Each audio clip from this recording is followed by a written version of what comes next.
Hi, this is Callie on Saturdays on Genderqueerchat, and this is the 100th week of Genderqueerchat.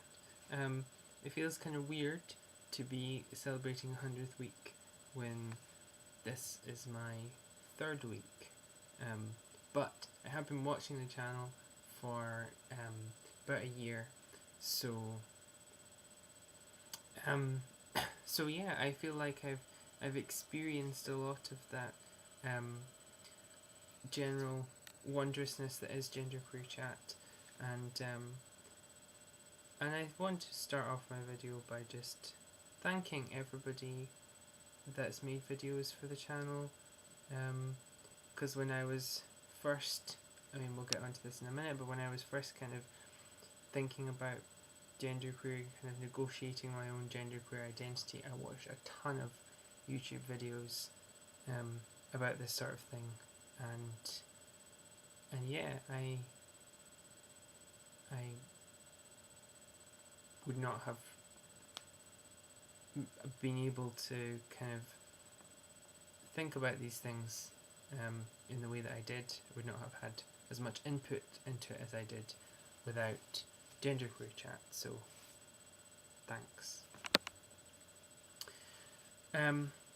So the things we're talking about this week are: what does genderqueer mean to you, and how did you arrive at a genderqueer identity?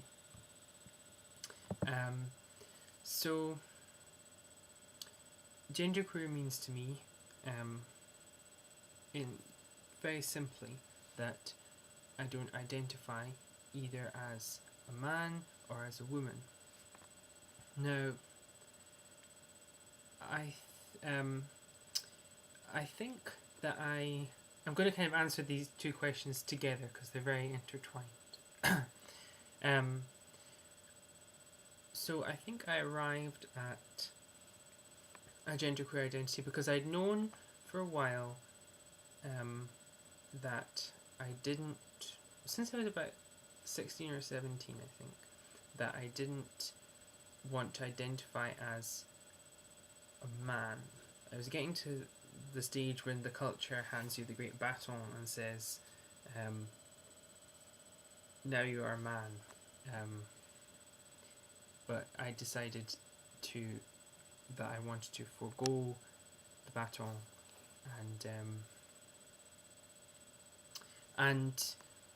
but what would I put in its place? And I didn't really have an answer for that for a while. And I never really thought, well, I'm not a man, so I must be a woman. I never thought that, but I've always had a very strong connection to my feminine side. In fact, just a minute and I'll show you something. Have a look at this. It's me! As a small child. As a small child wearing one of my granny's wedding hats and some beads and carrying, you can't really tell, but that's like a pocketbook, like a handbag. I think I'm about 2 or 3 in this photo. My style has barely changed a bit. So yeah, so I kind of came the great circle back to really how I had always been, is that I like playing with femininity and not so much masculinity, but I think I'll get there. And so what genderqueer means to me is that it's kind of like, it's a blank slate. So since I think when I was first coming to a genderqueer identity, I reached kind of out of the man box, and I used femininity to pull myself out of the man box, but I didn't really want to climb into the woman box either. And so I like playing with femininity, and I think that pulling myself out of the man box, I'm still kind of using femininity to pull myself up out of it. But I'll get there with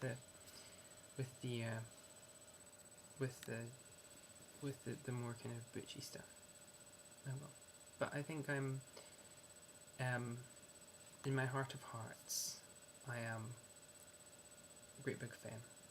So, yeah, that's a very important part of genderqueer identity to me. Being empowered to explore that stuff in the great big, multi-dimensional, extra boxular space. But yeah, exactly. How I came to that genderqueer identity was I'd been thinking that I wasn't a man for a while, and so, but I wasn't a woman either. But when I was first exploring my genderqueer identity, it was through wearing makeup, wearing more feminine clothes, letting my feminine mannerisms free, and just generally refusing to live up to the rather rubbish gendered expectations of me as a male-bodied person. Now, the very first place where I encountered the word genderqueer was on the Wikipedia page of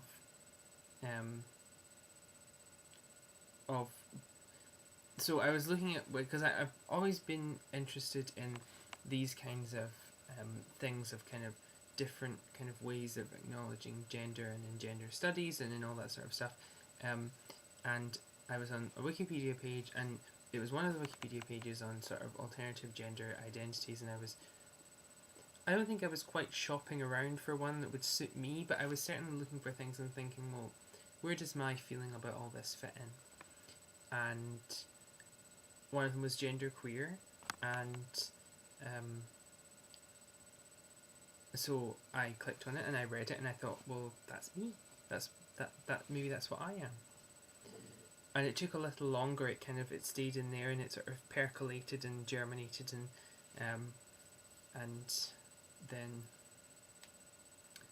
then also, I think an important turning point would be this new year, like Hogmanay. Sorry, I think that's a Scotland specific thing. Hogmanay, is it? I'm pretty sure it is. New Year's Eve 2009, so New Year 2010. There was a film on television, An Englishman in New York, which is a TV film of Quentin Crisp's diaries from when he lived in New York, and I had already heard of Quentin Crisp. Quentin Crisp, if you don't know, is the fairy grandfather of femme style, and he was a male-bodied person, and I think he would have identified himself as a man, who was born in 1908, and when he was a teenager in the 30s in London, he wore like makeup and like feminine, kind of just dressed in a kind of feminine way, not in like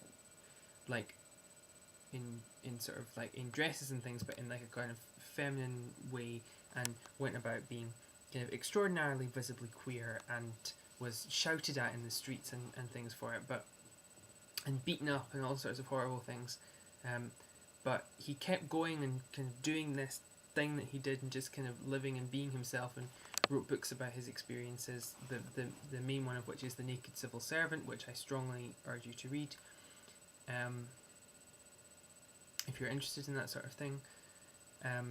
But yeah, so, and then he moved to America when he was in his 70s, and he wrote books about that as well.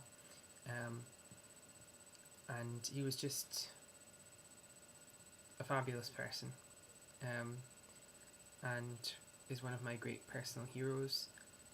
And seeing that film, Englishman in New York, I thought maybe I'll try and like explore that side of myself in a way that, because if he could do it 100 years ago, then I can do it now.